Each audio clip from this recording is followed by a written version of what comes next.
Topic का नाम है statistics.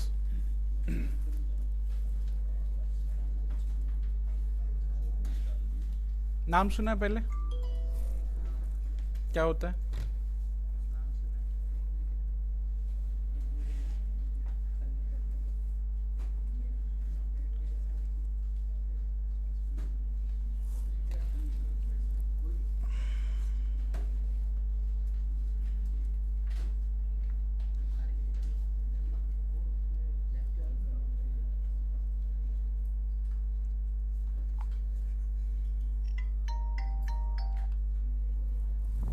Hello, yes yes.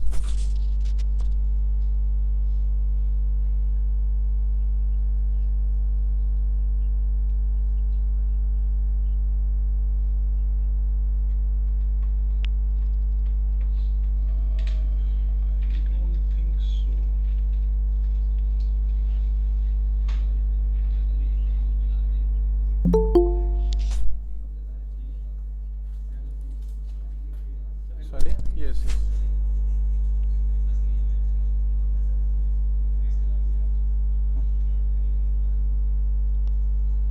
Not yet. I'm working in community, so for now it's okay. There is no need. Sure.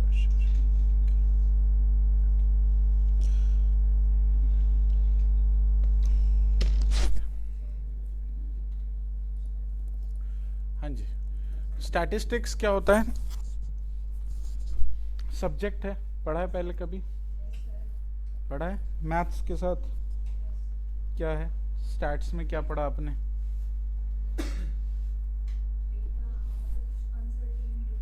हम्म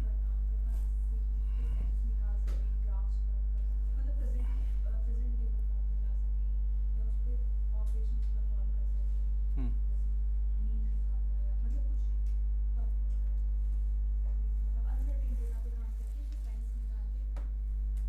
हम्म ठीक है। Statistics is a field where we study about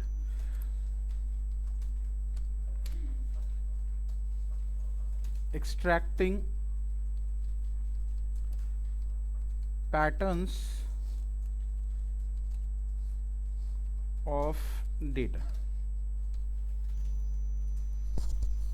statistics वो field है जिसमें कि हम लोग स्टडी करते हैं डेटा में से पैटर्न्स फाइंड आउट करना, एक्सट्रैक्ट करना, है ना। डेटा के अंदर कई सारे पैटर्न्स होते हैं, डेटा की वैल्यू डिफरेंट है, उसके पैटर्न्स कुछ और होते हैं, है ना। अब चूंकि हम एनालिसिस करते हैं जब भी डेटा को, तो सिर्फ वैल्यू पे काम नहीं करते, उसके पीछे का जो नॉलेज होता है, इंफॉर्मेशन होता है, वो निकालते हैं। और वो नॉलेज या वो इंफॉर्मेशन निकालने के लिए हम लोग स्टैटिस्टिक्स का यूज करते हैं, because there are many functions जिसकी हेल्प से हम लोग, अच्छा, मैथ्स और स्टैट्स दोनों अलग होते हैं।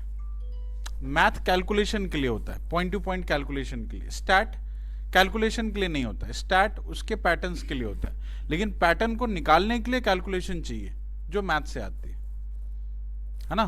तो मैथ्स और स्टैट्स इज डिफरेंट। अगर आपको मैथ्स आता है तो जरूरी नहीं कि आपको स्टैट्स अच्छा आता होगा, क्योंकि एक स्टैट्स जो होता है वो एक एनालिटिकल फील्ड है, मतलब उसमें एनालिसिस होती है। मैथ्स में एनालिसिस नहीं होती। Maths is only for calculation, कि मेरे को कैलकुलेशन आती है, मेरे को डेटा दे रखा है, कैलकुलेशन आनी चाहिए, इंटीग्रेशन, ये आपका डिफरेंशिएशन, है ना, कैलकुलस, ये सारी चीजें आनी चाहिए। लेकिन ये एनालिसिस है। एनालिसिस मतलब you should understand about the back stage, क्या चल रहा है डेटा के अंदर, ठीक है। डेटा क्या है उससे मतलब नहीं है, डेटा के पीछे क्या चल रहा है, वो चीज फाइंड आउट करनी, और वही एनालिसिस होती है। एक्चुअली एनालिसिस उसी को बोलते हैं, ठीक है। इसलिए हम यहाँ पे स्टैटिस्टिक्स पढ़ने वाले हैं। इट्स नॉट मैथ, मैथ नहीं है ये, स्टैट्स है, याद रखना, ठीक है। नेक्स्ट, अब स्टैट्स में, स्टैट्स को यूज किया जाता है डेटा एनालिसिस के लिए। स्टैट्स को हम यूज करेंगे डेटा एनालिसिस के लिए, राइट। एनालिसिस में 3 फील्ड्स होते हैं। एनालिसिस में 3 फील्ड्स होते हैं। पहला फील्ड होता है डेटा इंजीनियरिंग,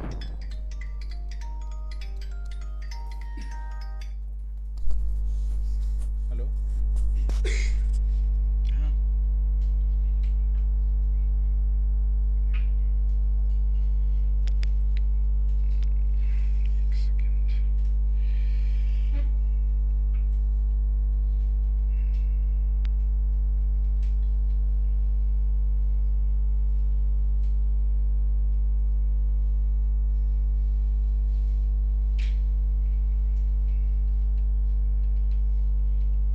हाँ ठीक है, हाँ ठीक है, सही।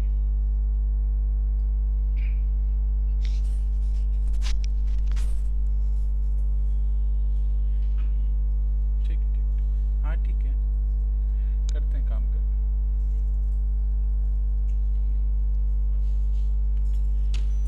ठीक है, तो सब, हेलो, हाँ जी सर।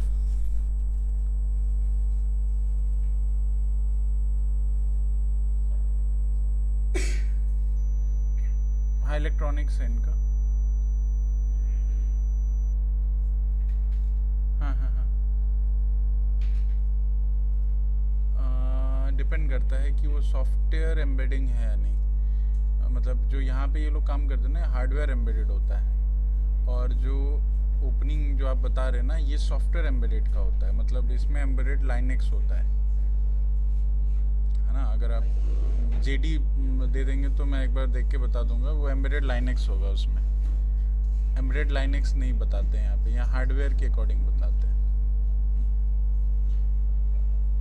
हाँ ठीक है, राइट, चलिए।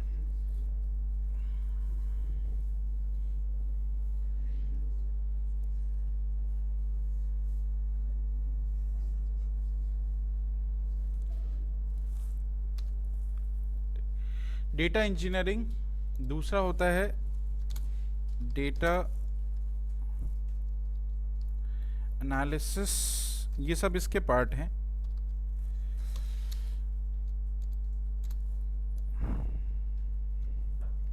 डेटा इंजीनियरिंग का मतलब होता है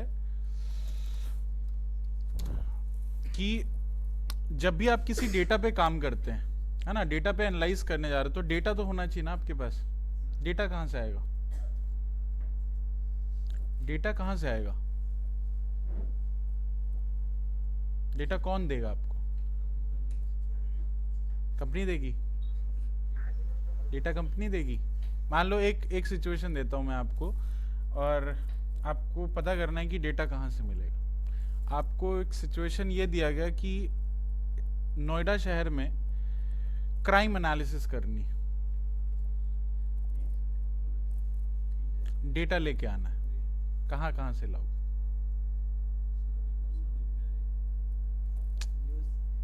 जनरल क्वेरी है, क्राइम एनालिसिस करनी है, डेटा लेके आना है, कहाँ से लाओगे?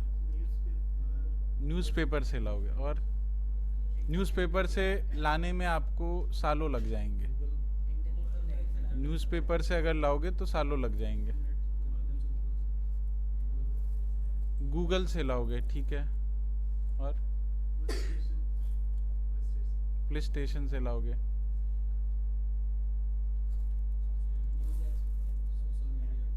जनरली क्या होता है, जितने भी न्यूज चैनल्स होते हैं उनकी अपनी वेबसाइट्स होती हैं, ठीक है।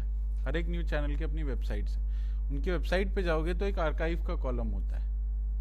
आर्काइव के कॉलम पे पुराने जितने भी उनके न्यूज़ होते हैं उन सब की डिटेल होती है टाइम स्टैम्प के साथ में।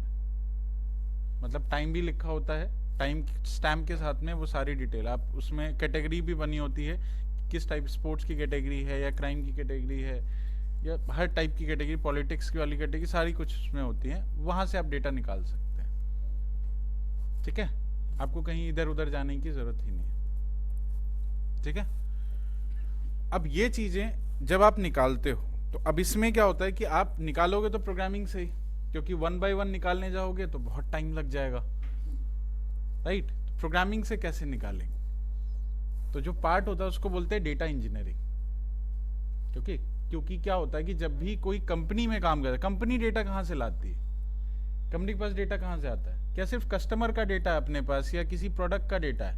बहुत सारा डेटा होता है, बहुत सारी क्वेरीज होती हैं, आपको आइडिया भी नहीं है। हम समझते हैं कि कंपनी के पास डेटा ऐसे ही आ रहा होगा, डेटा जनरेट होता है, अपने आप नहीं जनरेट होता है, करवाना पड़ता है। वेबसाइट। हर एक चीज़ की एनालिसिस के लिए डेटा जनरेट करवाना पड़ता है, उसके लिए वो डेटा इंजीनियर्स रखते हैं। डेटा कहाँ से लेके आना है, ये सारी चीज़ें डेटा इंजीनियर करता है, क्योंकि डेटा निकालना अपने आप में बहुत बड़ा टास्क है। ऐसा नहीं होता कि आप ही सिर्फ डेटा बना रहे हो उसके लिए, उसके पास और भी कई अलग अलग तरह के डेटा होंगे जिसको उसको जनरेट करना पड़ता होगा, और वो जनरेशन के लिए वो डेटा इंजीनियर रखता है कि वो अलग अलग जगह से वो डेटा सारी लेके आ सके। आप एनालिसिस करने के लिए जाओगे लेकिन डेटा ही नहीं होता, एनालिसिस क्या करोगे? तो डेटा लाना पड़ता है, और उसके लिए जो रिक्वायरमेंट होती है वो प्रोग्रामिंग की होती है कि आप कोई प्रोग्रामिंग लैंग्वेज आपको आनी चाहिए। जनरली पाइथन को प्रेफरेंस दी जाती है और आर प्रोग्रामिंग को। दो प्रोग्रामिंग ऐसी है जिससे आप डेटा इंजीनियरिंग कर सकते हैं, डेटा रिट्रीवल के लिए, डेटा कलेक्शन के लिए। और इसमें जो दूसरी चीज इंपॉर्टेंट है वो है आपका SQL एंड मोंगो डेटाबेस, ठीक है? क्योंकि डेटा रिट्रीव करे तो किसी न किसी डेटाबेस से भी कर सकते हैं। अब वो डेटाबेस SQL का हो सकता है या फिर मोंगो का हो सकता है, ठीक है? तो ये रिक्वायरमेंट होती है डेटा इंजीनियरिंग की, राइट?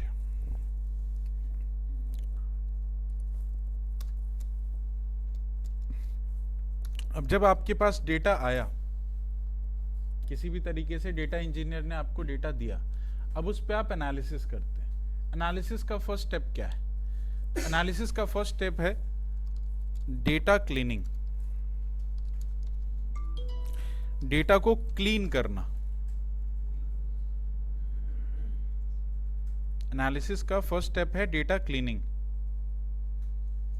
जो डेटा आपको मिला है ना, वो एक रॉ डेटा है। ऑब्वियस है, किसी ने कलेक्ट किया होगा डेटा तो वो रॉ डेटा ही कलेक्ट करेगा, है ना? उसको तो सिर्फ कलेक्शन के लिए बोला गया है, तो उसने उस पर्टिकुलर सब्जेक्ट पे डेटा को कलेक्ट कर दिया। कोई भी डेटा हो सकता है, कैसा भी हो सकता है, अनफॉर्मेटेड हो सकता है ना? डेटा अलग अलग जगह से है तो ऑब्वियसली सबका फॉर्मेट अलग अलग है, तो सब अनफॉर्मेटेड है, एक जैसा नहीं है। अब एनालिसिस करनी है तो आपको डेटा फॉर्मेट में भी रखना पड़ेगा, अपने रिक्वायरमेंट के हिसाब से भी रखना पड़ेगा कि कौन कौन सा डेटा हमें यूज करना है एनालिसिस के लिए। हर एक चीज यूज नहीं हो सकती, ठीक है? तो उसके लिए आप डेटा को क्लीन करेंगे। Data cleaning is the second part, ठीक है? उसके बाद आप डेटा पे एनालिसिस अप्लाई करेंगे। अब वो एनालिसिस जो है दो तरीके से होती है।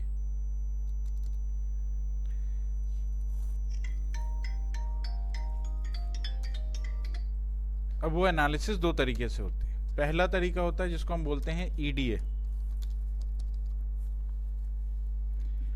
EDA का मतलब होता है एक्सप्लोरेटरी डेटा एनालिसिस।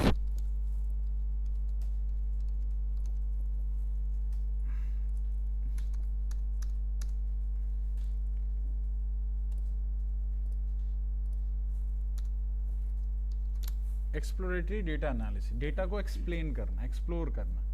एक्सप्लोर करने में ही आपका मीन यूज होता है, मीडियन यूज होता है, क्वांटाइल यूज होते हैं, स्टैंडर्ड डेविएशन यूज होता है। ये सब एक्सप्लोरेशन है डेटा का, है ना? मतलब एक कैलकुलेटिव वैल्यू जिससे आप अपने डेटा के अंदर कैलकुलेशंस करके कुछ पैरामीटर्स निकाल सकते हैं, जिसको हम EDA बोलते हैं, है ना? Exploratory data analysis. और दूसरा तरीका होता है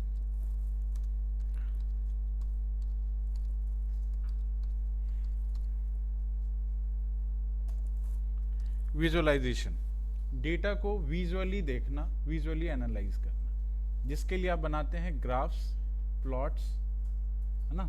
जिसको हम विजुअलाइजेशन एनालिसिस बोलते हैं। तो ये दो तरीके से एनालिसिस होती है, ठीक है? क्लियर है? राइट। अब डेटा एनालिसिस करते ही क्यों है? डेटा एनालिसिस क्यों करते हैं? रीजन? कंपनी की ग्रोथ और वो देखने के लिए, मतलब कंपनी को किस तरीके से आगे बढ़ा सकते हैं, final decision, financial decision. Right. कोई भी एनालिसिस जो होती है वो डिसीजन मेकिंग के लिए होती है। कोई भी एनालिसिस डिसीजन मेकिंग के लिए होती है। आप एनालिसिस ऐसे नहीं करते। आप एनालिसिस इसीलिए करते हैं क्योंकि आपको कोई डिसीजन लेना होता है। बिना डिसीजन के तो अगर आपको कोई डिसीजन नहीं लेना हो तो आप एनालिसिस क्यों करोगे? सिंपल सी चीज, राइट। तो कोई भी एनालिसिस का जो फाइनल पार्ट होता है वो डिसीजन मेकिंग है, राइट। अब ये डिसीजन मेकिंग करता कौन है? कौन करता है? डिपेंड करता है कि आप किस फील्ड में है। अब डेटा का मतलब यहाँ पे ये नहीं है कि सिर्फ वो बिजनेस का ही डेटा होगा। डेटा अलग अलग फील्ड का होता है। मेडिकल का भी डेटा होता है ना, बिजनेस का भी डेटा होता है, सेल्स का डेटा होता है, राइट, एचआर का डेटा होता है। हर एक अलग अलग तरह के डेटा होते हैं। एक ही कंपनी में कितने डिपार्टमेंट होते हैं, उनके डेटा अलग अलग होते हैं, है ना। सबका नेचर अलग अलग होता है। इंजीनियरिंग का डेटा होता है, स्पेस का डेटा होता है, मल्टीपल। हर डेटा पे एनालिसिस करनी होती है, ठीक है। तो अब एनालिसिस तो कर लिया, लेकिन उस एनालिसिस का जो डिसीजन मेकर है वो कौन है? अगर किसी बिजनेस की बात करें तो उसका जो हायर मैनेजमेंट होगा, है ना, सीईओ होते हैं, सीएफओ होते हैं, वो सारे डिसीजन लेते हैं, राइट। तो वो होते हैं डिसीजन मेकर। लेकिन वो डिसीजन मेकर तो ह्यूमन हुआ ना, वो डिसीजन मेकर तो ह्यूमन है। आप एनालिस्ट क्या करता है, उसको डेटा दे देता है एनालाइज करके, और वो उसके अगेंस्ट में एक डिसीजन ले लेता है, जैसा भी उसको समझ आता है कि हाँ भाई इस एनालिसिस पे ये डिसीजन लेना चाहिए था। वो तो ह्यूमन डिसीजन हो गया, है ना। कई डिसीजंस ऐसे होते हैं जो मशीन लेते हैं। अब जो एनालाइज किया हुआ डेटा है वो हम मशीन को देते हैं, और मशीन वो चीजें समझता है और उसके अकॉर्डिंग कोई डिसीजन लेता है, ठीक है। मशीन डिसीजन ले सकता है, हाँ या ना? कोई एग्जांपल दीजिए जिसमें आपको लगा वो मशीन डिसीजन ले रहा है। रोबोट तो है, बट डिसीजन जो रोबोट में क्या है? कौन सा रोबोट?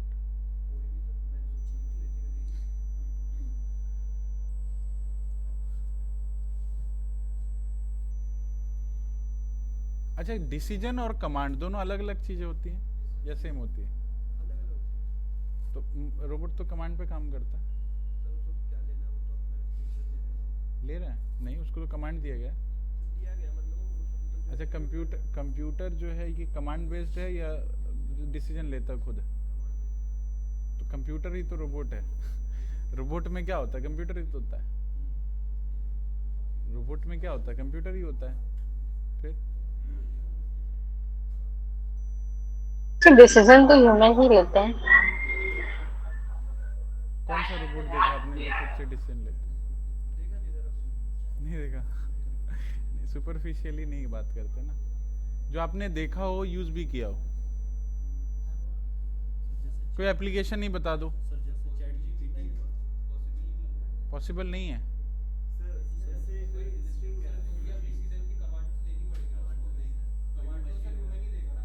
देखो, कमांड तो आपको भी देनी पड़ती है। जैसे मैं यहाँ काम कर रहा हूँ तो बिना कमांड के थोड़ी कर रहा हूँ। मुझे बताएगा कि यहाँ बैठना है, यहाँ काम करना है, तो ही कर रहा हूँ। बट यहाँ जो मुझे बताया गया उसके बाद की जो डिसीजन है वो तो मैं खुद ले सकता हूँ ना। मुझे कितनी देर काम करना है, किसको क्या पढ़ाना है, नहीं पढ़ाना, वो मेरा डिसीजन है। मुझे एक चीज ये कमांड दी गई कि आपको यहाँ बैठ के पढ़ाना है, ये कंप्यूटर है, इसको यूज करना है, ये कमांड है। अब मैं दूसरे रूम पे जाके तो नहीं पढ़ा सकता, पढ़ाऊंगा मैं यहीं पे, लेकिन इसके बाद की जो डिसीजन है वो तो मैं ले सकता हूँ खुद के। तो एक इनिशियल कमांड जो होती है वो तो आपको दिया ही जाता है कहीं ना कहीं से। अब जैसे मशीन है तो मशीन को भी कहीं ना कहीं से कमांड मिलती है, लेकिन कमांड के बाद कुछ डिसीजन ऐसे होते हैं जो ये खुद ले सकता है। उसके लिए आपको कमांड देने की जरूरत नहीं पड़ती। जैसे अभी आप मान लो चैट जीपीटी यूज कर रहे हो, क्या उसके लिए कमांड दी गई हर चीज के लिए? आप जो क्वेरी पूछते हैं क्या वो क्वेरी के लिए, हर क्वेरी के लिए उसको कमांड मिलेगी? ऐसे कमांड मिलती रही तो फिर तो वो काम ही नहीं कर पाएगा। अगर इस तरह से कमांड मिलती रही तो काम नहीं कर पाएगा। वो मशीन खुद डिसाइड करती है कि आपको क्या आउटपुट चाहिए और आपको क्या आउटपुट देना है। इनिशियल चीजें आपको दे दी गई हैं, अब इनिशियल चीजों को कैसे इन्हांस करके आपको डिसीजन लेकर के आपको आउटपुट दिखाना है, ये उसका काम है मशीन का। तो चैट जीपीटी तो सब यूज करते हैं, वो तो डिसीजन लेके आपको देता है ना, उसके लिए कोई ह्यूमन थोड़ी है पीछे बैठा हुआ। एक बार जो उसने बता दिया वो चल रहा है पीछे। अब हर एक क्वेरी के लिए वो क्या ह्यूमन से पूछने जाएगा कि आप क्या आउटपुट दें? कहां से पॉसिबल हो पाएगा? अगर मैं यही काम करूं, मैं रोज नीचे जाके पूछूं कि आज क्या पढ़ाना है भाई, कितनी देर पढ़ाना है, तो क्या वो वर्कआउट करेगा? कभी नहीं करेगा। मशीन के केस में भी नहीं करेगा। अगर टाइम मशीन टेकिंग को भी आपको होगा। एनहांस करना है, उस लेवल तक लेके जाना है, तो मशीन पे आप वो कमांड उसको हमेशा नहीं दे सकते। इनिशियल कमांड तो देना ही पड़ता है, ठीक है? जैसे आप गूगल मैप यूज करते हैं, यूज किया होगा, स्टार्टिंग पॉइंट एंड पॉइंट कहीं जाने के लिए सोर्स डेस्टिनेशन आपने सेट किया कि यहां से यहां तक हमें जाना है। डिसीजन कौन लेता है? गूगल मैप ही लेता है, आप नहीं लेते। कौन से रूट से जाना है, किधर जाना है, वही बताता है आपको। उसमें 4 रूट होंगे, वो अपने आप सेलेक्ट करेगा कि कौन सा रूट आपके लिए बेटर है। आप नहीं बताते हो, क्योंकि उसने डिसीजन लिया, आपको बताया, आपने उसी को फॉलो किया, आप उसी के रूट को फॉलो कर रहे हैं। आप खुद से तो जा नहीं रहे हो, तो आप देखते रहते हो कि भाई वो किधर लेके जा रहा है, उधर ही गाड़ी घुसाते हो। So this is a decision making by machines. आप मशीन से डिसीजन लेके आप फॉलो कर रहे हैं, मशीन आपको फॉलो नहीं कर रहा है। बात समझे?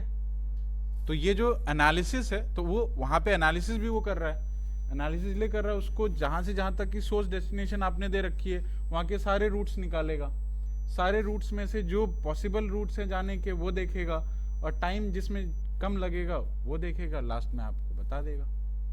ठीक है, उसने ये भी एनालाइज किया है ना, और लास्ट में आपको एक डिसीजन दिया। तो ये एक डिसीजन मेकिंग ही तो थी। ठीक है, तो इस तरह के कई सारी चीजें जहां पे मशीन आपको डिसीजन मेकिंग करके देता है। अब डिसीजन मेकिंग के लिए एक चीज बहुत जरूरी है,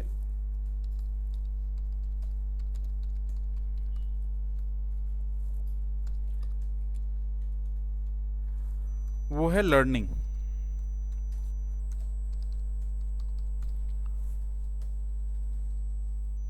डिसीजन मेकिंग के लिए एक चीज बहुत जरूरी है, वो है लर्निंग। बिना सीखे हुए आप डिसीजन नहीं ले सकते, है ना। कोई भी चीज सीख करके ही डिसीजन लिया जा सकता है। जैसे मान के चलो आज कल पाइथन आपका कंप्लीट हुआ, ठीक है, पाइथन कंप्लीट हुआ, तो पाइथन का मैंने आपको एक प्रोजेक्ट दिया करने के लिए, ठीक है। अब चूंकि पाइथन आपने सीख रखा है, अब जब क्लास आपने स्टार्ट की होगी 2 महीने पहले, तब तक तो नहीं आता था। तब अगर आपको कोई ये भी बोल देता कि प्रोजेक्ट कर लो, आपको पता ही नहीं था कि पाइथन क्या होता, तो आप कैसे प्रोजेक्ट करते। लेकिन आज के टाइम पे आपको पाइथन का आइडिया है, पाइथन पे कैसे काम करना है, कैसे चीजें बनेंगी, वो सब कुछ आइडिया है। So if I have given a project to you, तो आप उस प्रोजेक्ट को करने के लिए एटलीस्ट ट्राई कर सकते हैं, है ना। बने या ना बने वो अलग चीज है, लेकिन आपने सीखा हुआ तो एक ट्राई तो कर ही सकते हो, राइट। और ये ट्राई करने से पहले भी ये एनालाइज कर सकते हो कि ये प्रोजेक्ट मेरे से होगा या नहीं होगा। इतना तो एनालिसिस हो गई ना कि मेरे को कितना आता है ना। तो उस प्रोजेक्ट पे वो जो चीजें हमने क्वेरीज रखी हैं, उस क्वेरीज को आप सॉल्व कर सकते हो या नहीं कर सकते हो। इतनी एनालिसिस आप करके एक डिसीजन मेकिंग कर सकते हो, ये प्रोजेक्ट बनेगा या नहीं बनेगा, कर सकते हो ना इतना। यही एनालिसिस है और यही डिसीजन मेकिंग है। यही एनालिसिस है, इसी को एनालिसिस बोलते हैं, इसी को डिसीजन मेकिंग बोलते हैं, राइट। मशीन भी वही करता है। मशीन में भी अगर आप कुछ एनालिसिस करो और उससे कुछ डिसीजन लेना हो, तो उससे पहले उसको लर्निंग चाहिए, सीखना होता है। बिना सीखे नहीं करता, मशीन भी नहीं करता, आप भी नहीं करते, कोई नहीं करता। ऐसा नहीं कि डेटा उठा के दे दिया, उसने डेटा पे काम करना। आपको कोई डेटा उठा के दे दे, मैंने पाइथन का लेट्स से बुक दे दिया हो तो 2 महीने पहले, पढ़ लेते आप, नहीं पढ़ पाते और ना ही उसके ऊपर कुछ भी कर पाते, राइट। उसके लिए आपको पूरा सीखना पड़ेगा, तो मशीन को भी सीखना पड़ता है, राइट। और मशीन के लिए लर्निंग होती है, देन उस लर्निंग के बाद वो डिसीजन मेकिंग करता है। ह्यूमन भी जब कोई डिसीजन लेता है तो उससे पहले भी वो लर्निंग करता है, बिना लर्निंग के कोई डिसीजन नहीं होती। ठीक है, बात समझ आई? तो मशीन की इसी लर्निंग को बोलते हैं, जब डिसीजन मेकिंग होती है तो मशीन के लिए जो लर्निंग होती है उसी को मशीन लर्निंग बोलते हैं, ताकि वो सीखे और आपको एक डिसीजन दे सके।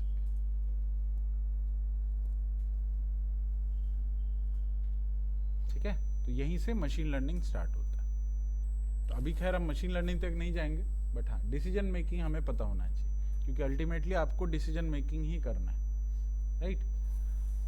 तो किसी का डेटा साइंस भी होगा, उनको तो करना ही होगा।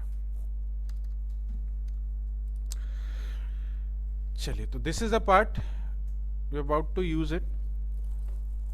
अब इन सब के लिए जरूरी विजुअलाइजेशन क्या में है? क्या होता प्रीरिक्विजिट क्या है, क्या क्या आना चाहिए आपको?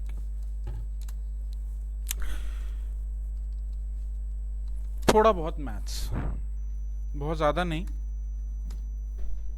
थोड़ा बहुत मैथ्स पता होना चाहिए। मैथमेटिकल कैलकुलेशंस क्या होते हैं, इक्वेशंस कैसे चलते हैं, ठीक है, इतना पार्ट।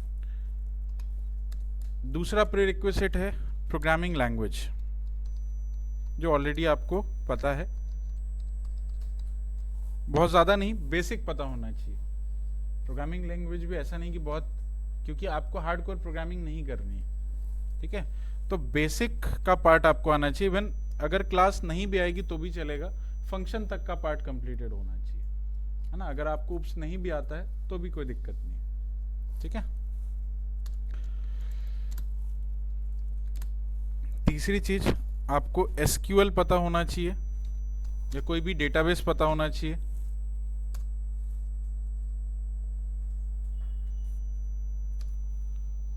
बस ये तीन चीजें रिक्वायर्ड है, फाइन। इन तीनों में आई थिंक तीनों चीज थोड़ी बहुत आती होगी आपको, right. Now we can start stats. अब चूंकि ये सारी चीजें जो हमें स्टैटिस्टिक्स में करनी है ये प्रोग्रामिंग बेस्ड है, यहाँ पे जो हम करने वाले हैं प्रोग्रामिंग बेस्ड है। जो आपको पहले पढ़ाया गया होगा वो पूरा मैथमेटिकल बेस्ड होगा, अगर पहले आपने कभी पढ़ा भी है तो मैथमेटिकल इक्वेशन बेस्ड था, है ना, राइट। लेकिन अभी जो हम लोग करने वाले हैं वो पूरा प्रोग्रामिंग बेस्ड है, मतलब प्रोग्राम से ही आपको सारी एनालिसिस, पूरा स्टैटिस्टिक्स चलाना है, राइट।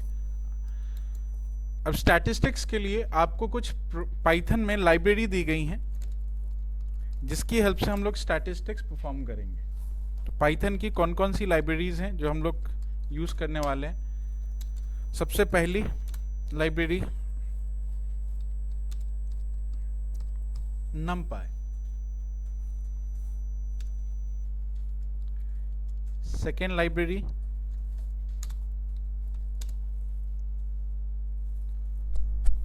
pandas,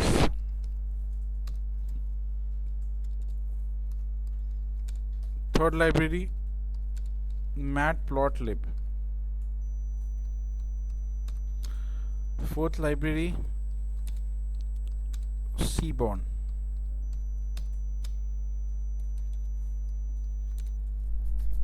फिफ्थ लाइब्रेरी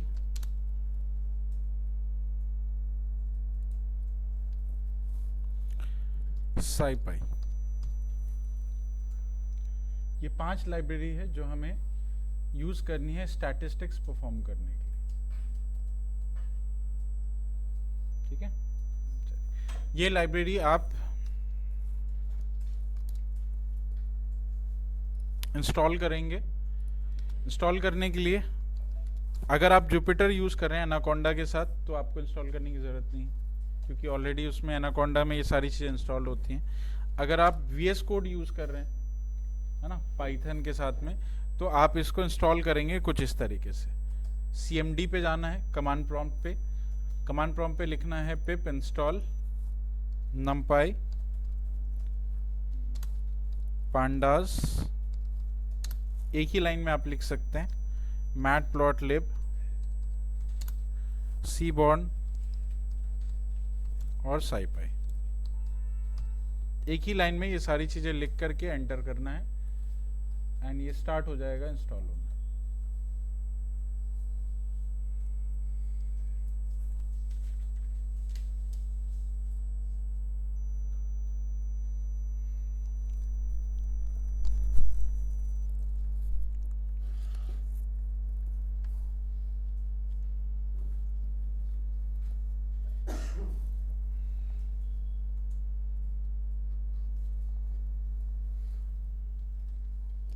ठीक है, एक बार चेक कर लो CMD पे।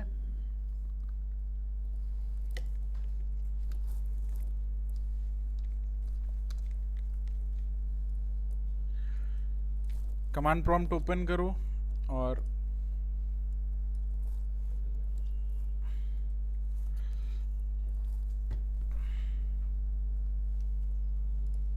ठीक है, ये कमांड लिख करके एंटर कर दो, इंस्टॉल हो जाएगा। अगर एनाकोंडा यूज कर रहे हैं तो करने की जरूरत नहीं है।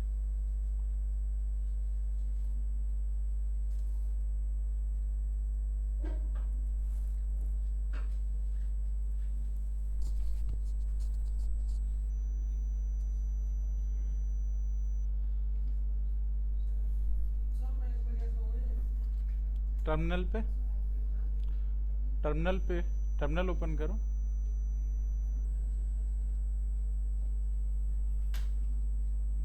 टर्मिनल पे लिखो पिप इंस्टॉल, चल जाएगा। पिप 3 कर देना वहां पे, पिप की जगह पिप 3 चलता है।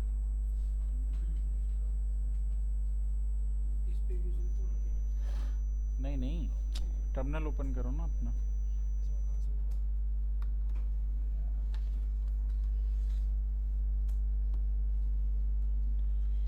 ये क्या ऊपर टर्मिनल, अच्छा ये तो रहा, ये रहेगा, ये तो कुछ आ ही नहीं रहा। क्या VS कोड का टर्मिनल है क्या? पता नहीं सर, हाँ उसका ही है शायद। बंद करो भी इसको।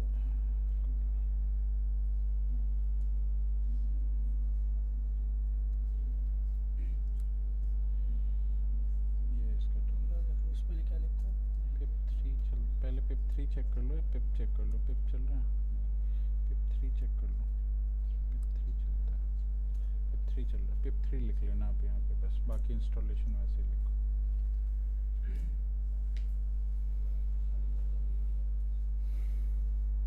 उसमें इंपोर्ट करनी पड़ती है जो भी जैसे क्या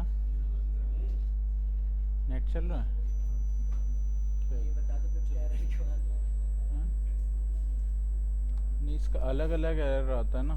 could not find a version that satisfy requirement. Matplotlib का स्पेलिंग गलत लिखा, पॉइंट लिखा, आप वो बता दो मैटप्लॉटलिब। ठीक है, हो गया।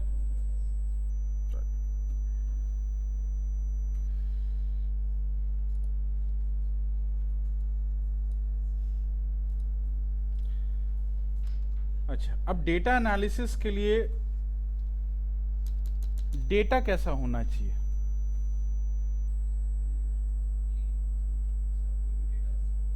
कौन सा डेटा, कैसा डेटा? नहीं, रॉ डेटा तो ठीक है, डेटा कहाँ पे होना चाहिए, कैसा होना चाहिए? आप हर चीज को डेटा बोलते हैं। आप तो पाइथन में भी जो आपने यूज किया वो भी डेटा ही था। हर चीज तो डेटा ही होता है। तो डेटा कैसा होगा?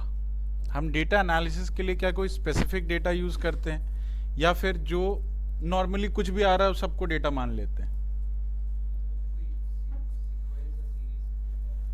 सीक्वेंस या सीरीज का डेटा, जैसे क्या आपके लिए इमेज डेटा है? ठीक है। क्या आपके लिए लिस्ट डेटा है? Yes sir. Python list data है। आपके लिए एक्सेल डेटा है? Yes sir. एक्सेल मतलब Excel sheet, yes sheet sir. एक डेटा है। नोटपैड डेटा है? Yes sir. सेम चीज है, वही चीज है, ये सब डेटा है। ठीक है, बट इन इतने सारे डेटा के फॉर्मेट होते हैं। XML डेटा होता है, JSON डेटा होता है, HTML डेटा होता है। हर डेटा को कैसे हम रीड कर पाएंगे अलग अलग फॉर्मेट में? नहीं, आप बात नहीं समझे। क्या हम इतने अलग अलग डेटा के लिए अलग अलग ऑपरेशंस रखें? आपके पास तो हजारों डेटा फॉर्मेट्स हो सकते हैं। अब हजारों डेटा फॉर्मेट्स के लिए सबके लिए अलग अलग ऑपरेशन चलेगा? सबके लिए अलग अलग ऑपरेशन चलाओगे, अलग अलग लाइब्रेरीज यूज करोगे? नहीं। तो कॉमनली कोई दो डेटा टाइप हमें सिलेक्ट करना है। ठीक है। दो डेटा टाइप में एक डेटा को हम लोग बोलते हैं labelled format, label format data.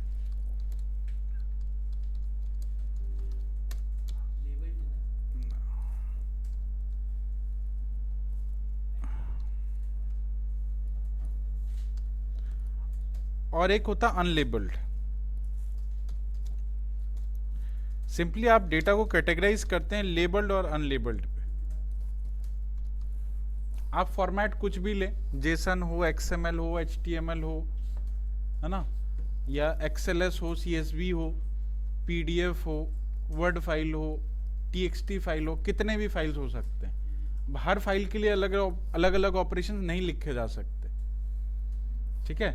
तो कॉमनली दो टाइप का डेटा हम लोग यूज करते हैं, एक लेबल्ड होता है, एक अनलेबल्ड होता है। लेबल्ड डेटा जिसमें कि डेटा स्ट्रक्चर फॉर्म में लेबल के फॉर्म में दिया गया है, जैसे टेबल, कोई भी टेबल जो होती है, जैसे आप एसक्यूएल में टेबल बनाते हैं, तो एसक्यूएल का टेबल कैसा होता है, लेबल्ड होता है, अनलेबल्ड होता है, लेबल्ड होता है, क्योंकि एसक्यूएल के टेबल में आपको कॉलम्स के नाम दिखते हैं, है ना, स्ट्रक्चर फॉर्म में होता है, लेबल्ड है। अनलेबल्ड, मोंगोडीबी अनलेबल्ड है, क्यों, आप की नहीं लिखते उसमें। मैं लेबल्ड और अनलेबल्ड की बात कर रहा हूं, बस मैं सिर्फ लेबल्ड और अनलेबल्ड की बात कर रहा हूं। जिसमें लेबल है वो लेबल डेटा है। तो क्या मोंगोडीबी का डेटाबेस लेबल्ड नहीं होगा? हर एक डेटा के लिए आप की लिखते हो ना, बिना की के तो डेटा ही नहीं बनाते, तो अनलेबल्ड कैसे हो गया वो? तो लेबल्ड ही हुआ। आपने नाम लिखा, नाम के आगे उसका की लगा दिया, नेम, तो आपने लेबल लिखा तभी तो उसका डेटा है, बिना लेबल के तो डेटा है ही नहीं, तो लेबल डेटा हुआ ना। जितने भी डेटाबेसेस होते हैं वो सब लेबल डेटा यूज करते हैं, चाहे वो स्ट्रक्चर्ड फॉर्म में हो या अनस्ट्रक्चर्ड फॉर्म में हो, डेटा हमेशा लेबल में ही मिलेगा। अनलेबल्ड किसको बोलेंगे? कौन सा डेटा फॉर्मेट अनलेबल्ड है?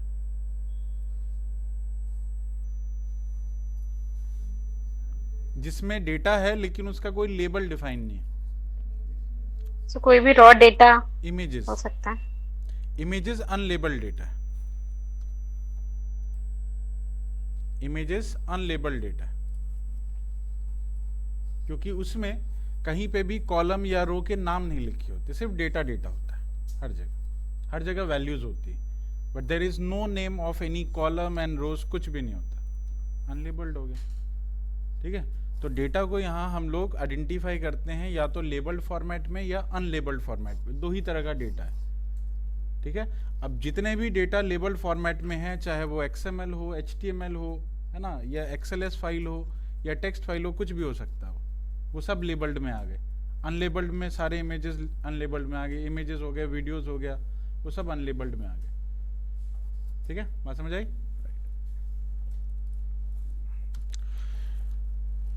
ठीक है, अब लेबल्ड फॉर्मेट का डेटा अगर आपको रीड करना है, लेबल्ड फॉर्मेट में जितने टेबल्स वगैरह होते हैं सब लेबल्ड में आते हैं। अगर लेबल्ड फॉर्मेट का कोई भी डेटा रीड करना है तो आप यहाँ पे लाइब्रेरी यूज करते हैं पांडास। ये लेबल्ड फॉर्मेट के डेटा को रीड करने के लिए होता है।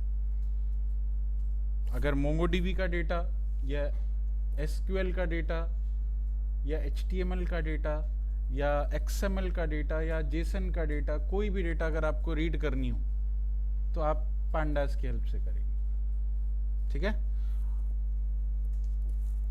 और अगर आपको अनलेबल्ड डेटा रीड करना है तो उसके लिए आप numpy का यूज करें। ये अनलेबल्ड डेटा को रीड करने के लिए, डेटा रीड करना और डेटा के ऊपर ऑपरेशंस परफॉर्म कराना, ये numpy का काम होता है। और लेबल डेटा रीड करना, लेबल डेटा पे काम करना, ये पांडास के थ्रू होता है। ठीक है, तो डेटा रीडिंग के लिए, डेटा यूज करने के लिए जो डेटा चाहिए वो पहले आप डिसाइड करेंगे कि आपका डेटा कैसा है, और जैसा आपका डेटा है उसी के अकॉर्डिंग आप यहाँ पे लाइब्रेरी यूज करेंगे। ठीक है, बेसिक ऑपरेशंस जो डेटा के ऊपर होते हैं वो numpy और पांडास से हो जाते हैं। थोड़े एडवांस एनालिटिकल ऑपरेशन परफॉर्म करने हैं तो उसके लिए आपको SciPy पे जाना होगा, है ना। बेसिक ऑपरेशंस जैसे मीन निकालना, मोड निकालना, मीडियन निकालना, क्वांटाइल्स निकालना, कोरिलेशंस निकालना, कोवेरिएंस निकालना, है ना, ये सारे ऑपरेशंस आप numpy pandas में भी होते हैं। ये सारे ऑपरेशन, ये सारे बेसिक एनालिटिकल ऑपरेशंस हैं जो आपको numpy pandas में भी मिल जाएंगे, लेकिन जो एडवांस टाइप के हैं ऑपरेशंस उसके लिए scipy यूज करना होगा। ठीक है, ठीक है। और बाकी मैटप्लॉटलिब और सीबॉर्न ये दोनों ही डेटा विजुअलाइजेशन के लिए यूज होते हैं। जब डेटा को विजुअल्स में दिखाना हो, बार चार्ट बनाना हो, पाई चार्ट बनानी हो, है ना, बॉक्स चार्ट बनाना हो, तो आप यूज करते हैं मैटप्लॉटलिब या सीबॉर्न। ठीक है, ये दोनों ही लाइब्रेरी विजुअलाइजेशन के लिए यूज होती है। ठीक है, क्लियर है? चलिए, ठीक है। अब आते हैं, सबसे पहले तो डेटा रीड करना आना चाहिए। डेटा रीड करना नहीं आएगा तो फिर आप एनालिसिस कैसे करोगे? तो पांडास और नमपाई इन दोनों की लाइब्रेरी को कैसे यूज करना है वो अभी सीखेंगे। स्टार्ट करते हैं। जुपिटर या वीएस कोड जो भी आप यूज कर रहे हैं ओपन कर लीजिए। जैसे मैंने यहाँ वीएस कोड ओपन किया,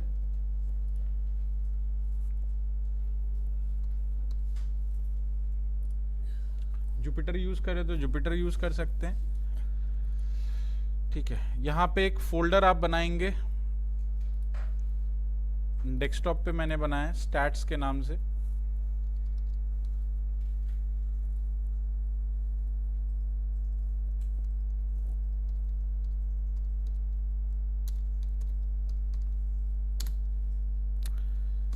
स्टैट्स के नाम से एक फोल्डर बनाया मैंने। इसी फोल्डर में मैं सारे एनालिसिस के फाइल वगैरह रखूंगा। उसके लिए एक फोल्डर क्रिएट किया, सिलेक्ट फोल्डर किया और फोल्डर आपको यहाँ पे दिखने लगा। ठीक है, सिंपल सी चीज है, आपको एक फोल्डर बनाना है।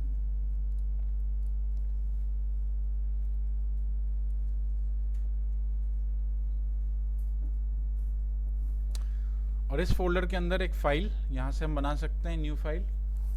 फाइल का नाम numpy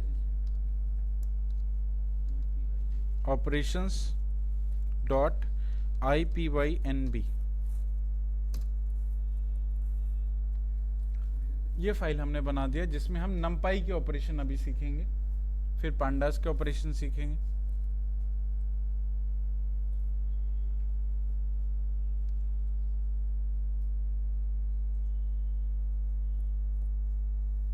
ठीक है, okay.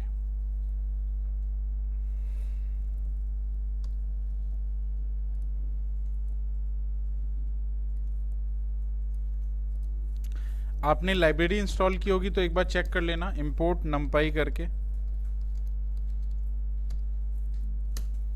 Import numpy as np लिख करके रन करा के चेक करो numpy आपका काम कर रहा है कि नहीं। ठीक है, चल गया सभी का। Import numpy as np।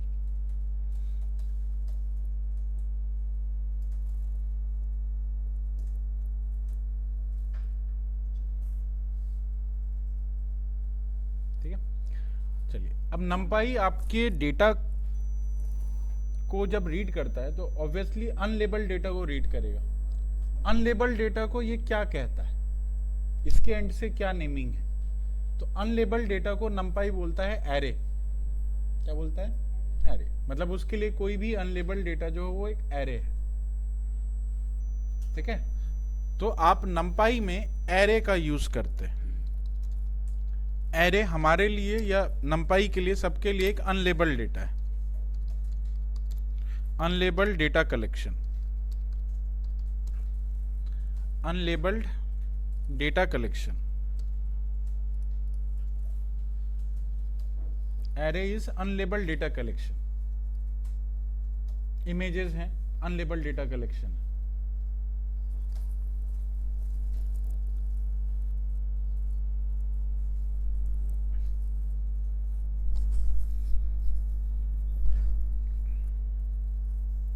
अच्छा, पाइथन में कौन सा कलेक्शन ऐसा है जो अनलेबल्ड है? पाइथन के पास भी कलेक्शंस हैं। पाइथन में कौन सा कलेक्शन अनलेबल्ड है? पाइथन में कौन सा ऐसा कलेक्शन है जो अनलेबल्ड है? लिस्ट, टपल, सेट अनलेबल्ड है, लिस्ट, टपल और सेट ये तीनों ही अनलेबल्ड है, इवन रेंज भी अनलेबल्ड है। ठीक है, आप डेटा रखते हैं लेकिन डेटा के लिए कोई लेबल डिफाइन नहीं करते। लेबल्ड में क्या है? डिक्शनरी लेबल्ड है ना, क्योंकि उसमें की और वैल्यू रखते हैं तो वो लेबल्ड हो गया। ठीक है, बाकी चारों कलेक्शंस आपके अनलेबल्ड है, राइट। तो पाइथन के पास ये 4 अनलेबल्ड डेटा है। अब हम यहाँ पे यूज करने वाले हैं एरे। अच्छा, एरे क्यों यूज कर रहे हैं? अनलेबल्ड तो है ही अपने पास डेटा फॉर्मेट, लिस्ट टपल तो है ही ना अपने पास, तो लिस्ट टपल यूज क्यों नहीं करते? क्योंकि लिस्ट टपल के साथ एक रूल काम करती है और एरे के साथ एक रूल काम करती है जो बिल्कुल डिफरेंट है। लिस्ट में एक रूल ये है कि आप किसी भी तरह का डेटा रख सकते हैं, कोई भी डेटा आप उसमें रख सकते हैं। Every data is allowed into list and tuple. ठीक है, लेकिन एरे में ऐसा नहीं। एरे में ऐसा इसलिए नहीं है क्योंकि एरे में कई सारे डेटा के साथ में आपको ऑपरेशंस लगाने होते हैं। कई सारे मतलब आप डेटा एनालिसिस करें तो ऑब्वियसली हमारे पास काफ़ी डेटा होगा, कई बारी डेटा हजारों लाखों में भी पहुंच जाता है ना। ऑपरेशंस अगर मैं एरे के अंदर ये अलाउ कर दूं कि सारे डेटा अलग अलग हो सकते हैं, तो आपको उसको अलग अलग ही ऑपरेट करना पड़ेगा हर डेटा को, जैसे आपको लिस्ट में करना होता है। लिस्ट के अंदर मान लो 10 डेटा रखा, 10 का टाइप अलग अलग है, तो सबको अलग अलग ही तो ऑपरेट करोगे आप, एक साथ तो ऑपरेट कर नहीं सकते, क्योंकि हर एक डेटा डिफरेंट है तो डिफरेंट ऑपरेशन चलेगा सब पे। हर बार लूप लगाना पड़ेगा आपको, बिना लूप के काम ही नहीं चलेगा, समझे। ऑपरेशन और भी ज्यादा कॉम्प्लिकेटेड हो जाती है। इसीलिए एरे सिर्फ अलाउ करता है एक ही टाइप का डेटा, मतलब आपको जो डेटा रखना है वो सभी एक टाइप के होने चाहिए। अगर इंटीजर हैं तो सारे इंटीजर, फ्लोट है तो सारे फ्लोट, स्ट्रिंग है तो सारे स्ट्रिंग, क्योंकि उसको ये मेक श्योर करना है कि सारे डेटा एक ही टाइप के और सब पे एक ही ऑपरेशन चलता है, समझे। अगर सारे डेटा एक ही टाइप के हैं, जैसे यहाँ पढ़ने वाले सारे लोग अगर स्टैट्स पढ़ने वाले हैं तो ही तो मैं सबको स्टैट्स पढ़ा सकता हूँ। अगर सारे स्टूडेंट अलग अलग टाइप के होते, एक बोलता है मेरे को पाइथन पढ़ना है, एक बोलता है मेरे को स्टैट्स पढ़ना है, एक बोलता है मेरे को एक्सेल पढ़ना है, तो मुझे अलग अलग ही पढ़ाना पड़ता, मैं एक साथ सबको कैसे ऑपरेट कर पाता। अगर मुझे पता है कि सभी एक ही चीज के लिए यहाँ बैठे हुए हैं, तभी तो मैं सबको एक साथ ऑपरेट कर पा रहा हूँ, बात समझे। तो ये ऑपरेशन ज्यादा इजी है कि सारे डेटा एक ही टाइप के हैं और मुझे एक ही ऑपरेशन सब पे करना पड़ रहा है। That is easy for me, मैं एक बार पोल करके सबको बता सकता हूँ। लेकिन अगर सारे ऑडियंस अलग अलग टाइप के होते, सबको अलग अलग चीजें पढ़नी होती, तो मैं कैसे उसको ऑपरेट करता? अलग अलग ही ऑपरेट कर पाता, और वो बहुत ज्यादा कॉम्प्लिकेटेड होता मेरे लिए भी। सेम यहाँ पे भी जब डेटा को रखा जाता है, अगर वो डेटा डिफरेंट टाइप का होगा तो ऑपरेशन ज्यादा कॉम्प्लिकेटेड होगी। इसीलिए हम लिस्ट टपल का यूज नहीं करते डेटा एनालिसिस में, वो पाइथन का डेटा स्ट्रक्चर है ना, डेटा एनालिसिस का नहीं है। तो जब भी डेटा एनालिसिस करनी है तो डेटा को एरे के फॉर्म में ही लाना पड़ेगा, आप लिस्ट या टपल से नहीं कर सकते, समझाई।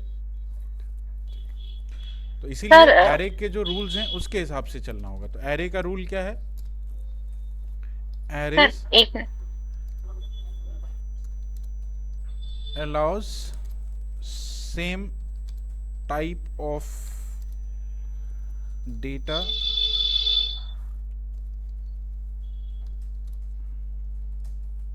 into collection.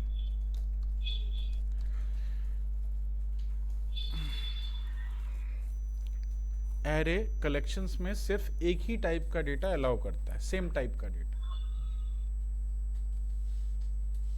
ठीक है sir. Arrays can have multi-dimensional.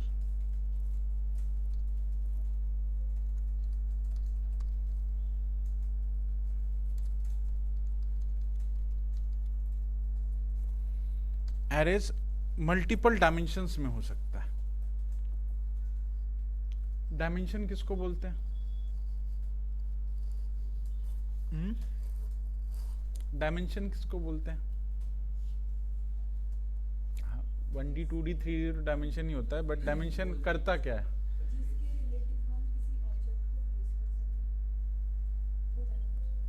Placement बोल सकते हो। प्लेसमेंट एंड विजिबिलिटी दो चीज़ें होती है। प्लेसमेंट का मतलब होता है जो चीज़ें जहाँ पे रखनी है आपको, और विजिबिलिटी का मतलब जो जहाँ रखी है वहाँ से आपको इजीली दिख जाए, है ना। जैसे आपका केस है, आप जहाँ पे बैठे हैं, मतलब आप एक जगह पे प्लेस्ड हैं, और इस तरह से प्लेसमेंट इसीलिए की गई है कि मुझे इजीली आप दिख जाए, है ना।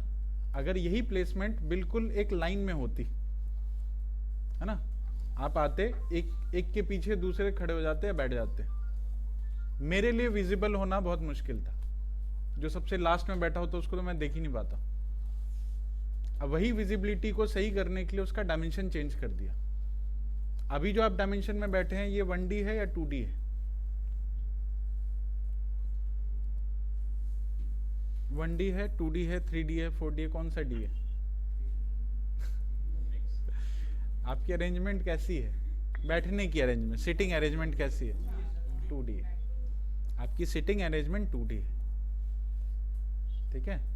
तो ये डायमेंशन चेंज हो गया, 2 डायमेंशन में आप पहुंच गए, इसीलिए आप विजिबल हैं। प्लेसमेंट तो 1D में भी की जा सकती थी, लेकिन वो विजिबल नहीं होता, ठीक है। और ये जो 2D बना, वो बना किससे? 1D से। 2D बनने के लिए 1D होना जरूरी है। अब 1D को कलेक्ट करके ही 2D बनाते हैं। तो कई सारे 1D जब एक साथ आते हैं तो वो 2D बन जाते हैं, और कई सारे 2D आते हैं तो 3D बन जाते हैं, कई सारे 3D आते हैं तो 4D। तो डायमेंशन इसी तरीके से बढ़ता है, ठीक है। बात समझ आई? चलिए आज के लिए इतना ही रखते हैं, कंटिन्यू करेंगे sir. Hello sir. Hello sir. क्योंकि उसमें प्लेन हेलो होता है सर। ना, एक्स वाई का प्लेन होता है, वाई जेड का प्लेन होता है, एक्स हेलो जेड का सर। प्लेन होता है। प्लेन्स को मिला करके वो बनते हैं एक्सिस। एक्स वाई में तो एक ही प्लेन होता है, X Y. X Y Z बन गया तो एक्स वाई का एक अलग प्लेन बना, एक्स जेड का एक अलग प्लेन बना, वाई जेड का एक अलग प्लेन बना, 3 प्लेन बन गए। तो 3 प्लेन मतलब 3 2D, 3 2D हो गया ना उसमें तो, राइट। तो 3 2D को मिला करके आपने 3D बनाया बेसिकली, इसलिए वहां जेड है, समझे? ये जुपिटर इसमें हो नहीं रहा है, मैंने रिस्टार्ट भी कर लिया, क्या नहीं हो रहा? वैसे भी कर लिया, इसमें हो नहीं रहा है, दिक्कत दे रहा है। ये देखो इनवैलिड यूआरएल स्पेसिफाइड आ रहा है। हुआ पड़ा है पहले हेलो से। ठीक है, और यहाँ पे जब रन कर रहा हूँ ना मैं, तो नहीं होगा ना अभी रन, कर्नल सेलेक्ट नहीं है। कर्नल सेलेक्ट करने के लिए पाइथन एनवायरनमेंट चाहिए, पाइथन एनवायरनमेंट के लिए आपको पाइथन चाहिए। अब सर, इसमें अगर मुझे भी इंस्टॉल हुआ होगा पाइथन आपने जो इंस्टॉल किया वो किस पे किया है? एक बार आप रन करके देखो, पता चल रुक जाओ, मैं यहीं से कर देता हूँ, मुझे इधर उधर जाने की ज़रूरत नहीं है। अगर आपको यहीं से इंस्टॉल करना है तो यहाँ से भी होता है इंस्टॉल। बस पिप इंस्टॉल लिख करके आगे में एक्सक्लेमेशन लगा देते हैं, ये वाला से यहाँ से भी इंस्टॉल। नंपाई करो ना आप, तो नंपाई किया हमने, ठीक है। कंट्रोल एंटर, अच्छा कमांड नहीं, कंट्रोल एंटर चाहिए। करो तो सही है, हो गया। IPY कर्नल इंस्टॉल होगा। बहुत देर से करे जा रहा हूँ, ऊपर वो आ जा रहा है। मैं सोच रहा था सिलेक्ट करूँ, फिर मैंने अच्छा, पाइथन इसमें का थोड़ा सिलेक्ट करना है, इसमें पिप नहीं चलता, इसमें पिप 3 चलता है ना। 3, हाँ 3 का रखा था वहाँ भी। रिक्वायरमेंट सेटिस्फाइड है लेकिन 3.14 पे है। तो क्या करूँ? तो मैं चेंज कर दो, 3.14 कर दो।